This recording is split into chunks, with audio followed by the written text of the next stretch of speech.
Hi everybody, I hope you're having a great day. In this video I'm going to be covering Havok. Now Havok made his debut in X-Men issue number 54 in March of 1969.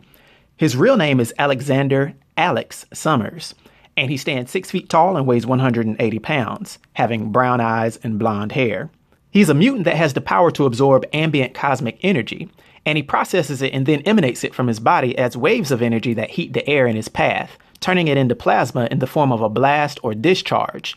This discharge has a trademark concentric circle pattern to it, so it's very recognizable.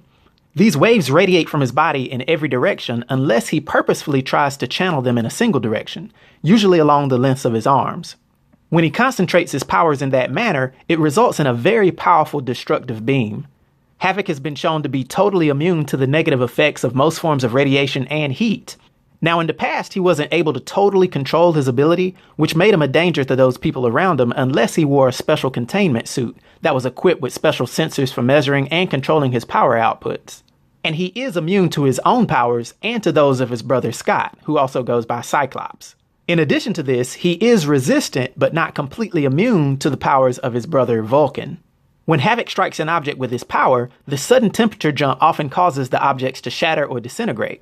He's also been able to concentrate and direct his energy at a very low level, and doing this he can project it towards a human, and his target will suffer a severe headache but won't burn up. Now his body absorbs ambient cosmic energy from his environment and then stores them in his cells. This energy is then metabolized to generate the plasma waves that he discharges. This absorption process is typically passive, but it has been shown that he can actively drain and absorb energy as well.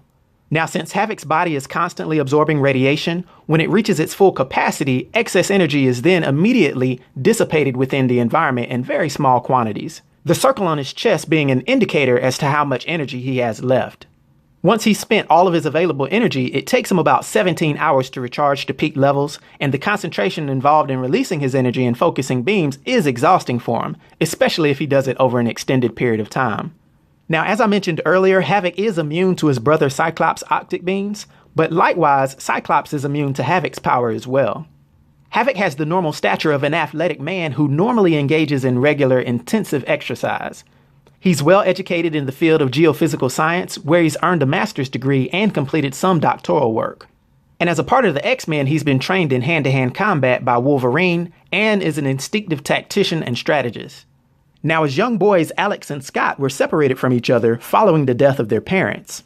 Although Alex's mutant abilities developed during puberty, his mutant college professor, Ahmet Abdol, was the first to recognize them. After absorbing the cosmic energy stored in Alex's body, Abdol became the Living Monolith, who, being a villain in nature, later had to be defeated by the X-Men.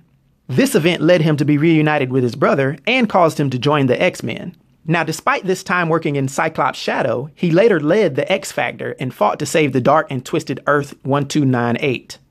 It's worth noting that he's had a long romantic relationship with the mutant Polaris, and Havok worked with the Starjammers to put an end to the plans for galactic conquest of his long-hidden brother, Vulcan.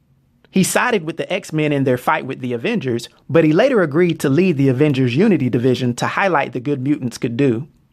Now, due to his powers and abilities and his influence on the Marvel Universe, for my 1 to 10 rating, I'll give Havok a rating of 7, which is a master rating. I hope everyone enjoyed the video. I'll talk to you next time. Be sure to like and subscribe to The New Sage.